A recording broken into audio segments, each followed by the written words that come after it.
It's the Late Fun Guys podcast. I'm Samir, and I got my co-host Mark. Go Habs, go. Go Habs, go, Mark. In a night with everything on the table, all emotions, Habs prevail in overtime 3-2. Mark, what are you going to remember most about last night?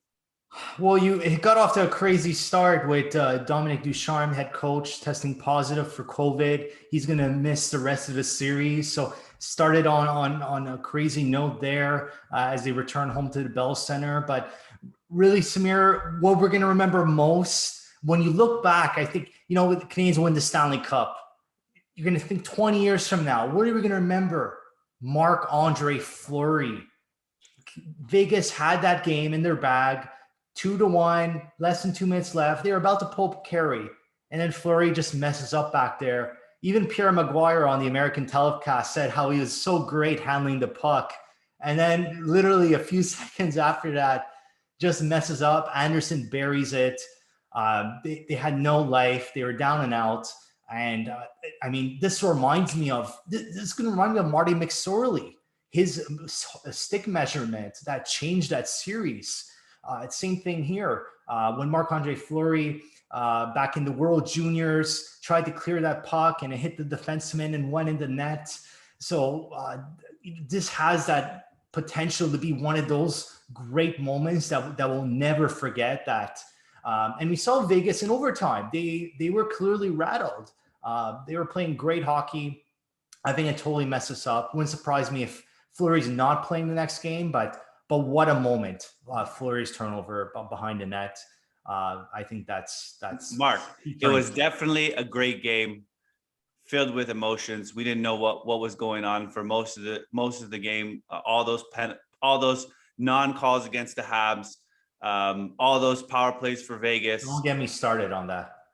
But no one remembers the semifinals, Mark, and especially this game, Game 3. No one's going to remember this. Habs still need to beat Vegas in 4, and they still to advance the Stanley Cup. There are many more storylines that are gonna happen throughout the course of the playoffs. But this game was full of turnovers.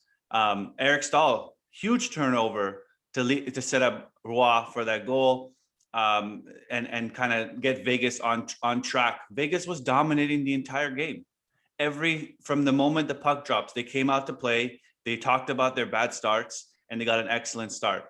But Samir, you say they dominated the game, and they did to an extent, but they only had high danger chances, 13-10 in favor. So when you see the shots, you're like, wow, they really did very well. But in the high end danger chances, only the edge of 13-10. So I don't think it was really that much, but they were clearly better, especially in those two periods. Yeah, I kind of disagree with that. 45-27. Most of the offensive time was in the Habs zone for Vegas. They were better in the face-off circle. They were just playing really well. They came out to play, and had it not been for a series of turnover and that Fleury gaffe and Anderson just potting in an easy one, this game would have been won by Vegas, right? So my point to you is there's a lot to unpack in this game. And I want to start with Carey Price, number one star of the playoffs, of this team, and of that game. He made another incredible save last night against Alexander Tuch. I don't know if you're an opponent. How do you think you can score? He's definitely in the heads of all of his opponents, including the Vegas Golden Knights. Pacioretty's off the score sheet. Stone is yet to hit the score sheet. And then you see another stop like he did on Tuch. He kept the Habs in that game if there was at all a chance, and the Habs took advantage of that chance. The second star, Anderson. We've been talking about him. You've been talking about where's Josh Anderson? He is going to be a game changer in this series. Well, he definitely won that game for the Habs, and he got the lucky break he needed. He's been putting in the effort. We've been talking about him constantly, that he's hitting, he's forechecking hard, he's playing a tough game, north-south, but he's just not getting on the score sheet. And we saw it from an early point last night in Game 3. He was much more physical. He had chances. Karma, karma is the B word, and it came back. And he worked hard, and finally he got the results. So good for him, keeping up the physical play. And that's exactly what he needs to do moving forward. He definitely needed that bounce, and I think another guy who needs a lucky bounce going his way is Gallagher. He's yet to hit the score sheet and make an impact in this series. But then Mark, the third star, in my opinion, who's been a young, shining, bright light for this Habs team and should have been there from game one, Cole Caulfield. He makes an incredible read to try and get out of the defensive zone early. He gets in front of Suzuki. Suzuki makes an excellent chip pass. He just stabilizes that puck and goes top corner on Marc-Andre Fleury. Yeah, I mean, what a play. This kid, JJ Watt, loves him for good reason. He's a star, and we didn't think he even had that speed. We knew he was a shooter, but just to blow by the defenseman, settle the puck down, and then put it top corner. What an amazing play. This kid is... for years to come, we're looking forward to seeing him with Suzuki. I think it's going to be, it's finally we have a guy who can put the puck in the net, and maybe we'll hit 50 goals in a season. So that's something to look forward to. But Mark, looking at this game, and you look at the stats, and you look across the board, one of the things that I want to call out is the fact that our D is not mobile with Gustafsson and Merrill. I don't think you have enough ability to get the puck out of the zone. And we noticed that, especially in the first period and the second period. If it wasn't for Price, I don't think we would have had a chance. We need more mobility on the back end, and the big four are getting it done. But the minutes they're not on, that's when we struggle. You cannot have Gustafsson and Merrill in. I think you got to pick either Gustafsson or Merrill, and Romanov or Kulak. Well, you need Gustafsson on the power play. And they're not getting barely any power plays at this point, which I want to bring up in just a second. But Merrill and Gustafsson are getting very few minutes. I don't even know if that would be a big factor. But getting back to Gustafsson, you need him for the power play. I would prefer to have Romanov in, but Montreal is very effective on the power play. That's one of their core advantages over this Vegas team, is their special teams. They're continuing to kill penalties every chance to get, and their power play is much more lethal. Did you see George McPhee in his press box? He was going bananas because the power play sucks with Vegas. So, I wouldn't say Montreal's power play was looking really hot yesterday either. I mean, they are getting any chances, and that leads to the ref. Okay, the refs need to step it up, and the Habs need to play Vegas and the referees. The refs missed so many calls. It was unbelievable. I agree with you 100%. That missed call on Perry, he was bleeding. It's a slap in the face to the NHL. I know you missed some calls, but they've missed so many calls, and letting them play, and what Vegas is doing. Did you see the KK penalty on Pacioretty? I don't know if you watched the replay, but they showed it, and KK gets a stick just on his hips, and then Pacioretty does this thing with his arms. And he kind of faked it. It was a fugazi. Well, Pacioretty's weak ass. What do you want me to say? Like, he just fakes it, and he showed his back to the refs, and he sold the call.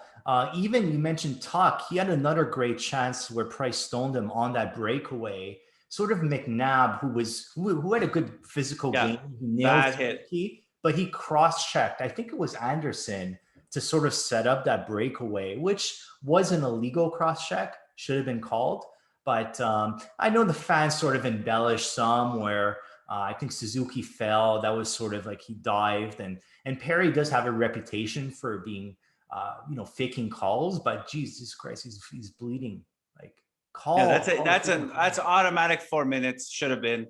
I think the refs need to put some eye drops or something before. So what needs to happen, Samir, is Bergevin, his guys need to really meet with the officiating crew and call out what they missed, so that game 4 there's less of these mistakes. It's really a war, really, so that it gets in the heads of the refs, so that they give them some more calls. So that's part of what management needs to do. Despite that fact, Mark, even with the power play, I think sitting cold on the bench for the amount of time that Gustafsson does, and then trying to come on the power play and make something happen, I don't see that working to their advantage. I think you'd rather take those 7-8 minutes that he plays and maybe distribute it and give a little bit more to a guy like Kulak or Romanov, who can come in and play a bit more physical and get the puck out of the zone much quicker. You're not going to expect to win a game the way the Habs played. They stole that one last night. It was an absolute robbery. They got the luck. They got the puck luck. They got the bounces when they needed. If Vegas comes out with a similar performance in game 4, I don't expect a similar result. I know maybe Vegas is rattled at this point. They're very similar to the Habs. They get cold too, take all these shots. But I mentioned 13 and 10 high in danger chances. Like if your shots are already outside, Carey Price are going to stonewall them. And Montreal played a fantastic overtime. I give them full credit.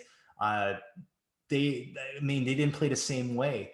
But really the key is just getting up to a lead, heading for game 4. You could have any type of lead, 1-0. You're not often going to be able to come back from Vegas. One down, they obviously did, but for sure 2 goals down is too much of a challenge. But getting up to an early lead will be really key for this team. Habs are 9-0 when they score 2 or more goals in this postseason. And I think you're right, getting off to early lead, but you need to get off to a good start to get an early lead. And they didn't do that last game. With the exception of overtime, that Habs team was flat, really struggling in the defensive zone. So I'd like to see a couple of changes on the back end and bring a bit more mobility. And I think that with the momentum they got from game 3 and that intensity they brought in overtime, that's what they need to bring in game 4 and really put the pressure on Vegas. Because once you go up 3-1, it gets really tough. I know Habs came back down to beat the Leafs 3-1, but I don't see that happening more often than not. What do you do next if you're Vegas? Do you stick with Fleury or do you switch to Leonard? You know what? Marc-Andre Fleury has made some incredible stops for Vegas. It's not that one turnover is the difference maker, and he's been playing pretty awful. He's been making some good stops. You go back to game 1. He's very strong on down low in front of his crease. Habs like to get up dirty, real close to him. He's been making those stops. I think that was just bad luck, really. Look at the way it bounced off the boards, went through off his paddle, through his feet, and then Josh Anderson's right there. And maybe 8 out of 10 times the opposing forward is nowhere near close to that or making a change. So it might have not even gone in, but just credit Anderson. But credit Josh. But again, that's my point. You can't, if you're going to change the goalie, then I think you're doing it for other reasons than that goal. For sure. But look at the way Vegas played in overtime. They weren't the same team as they played the first, second, even third. Very neutral zone. Did a great job of keeping the Habs scoring chances to a minimum. They were rattled. So I think you have to, from a Vegas standpoint, put Lehner in nets, fresh start, and hopefully he can step up. That's one of their core strengths in having two very solid goaltenders where you could afford to make these changes. Yeah, definitely. We'll see what happens in game 4. That's going to be tomorrow, Father's Day. Fleury. It's going to be tomorrow on Father's Day, 8 p.m. Eastern, 5 p.m. Pacific. So it'll be a nice Father's Day present for all those Habs fathers back home. Go Habs, go. And we'll be back on Monday. 3-2. I say 3-2 again. Habs are going to take care of it. They're going to put their foot on the throat of Vegas, head 3-1 back to Vegas. Vegas should take game 5 and then close them out game 6 in Montreal. Mark, I think it's a little bit different. I do think that Montreal could take game 4, but I see game 5 and 6 going to Vegas. Vegas is not going to let down that easy. I think the Habs take it in 7 still. But tomorrow, I think we're going to see a little bit more open ice. I would imagine above 5 goals, so 4-2 Habs victory. Pressure is going to be all on Vegas. They know they need this one really badly. So they're going to be grabbing their sticks tighter. The pressure is really going to be on. So very good test for them. And Montreal just needs to keep playing the same way. Aggressive forechecking, physical, and good things will happen. Hopefully Lady Luck is still on our side. So let's go Habs go. Go Habs go.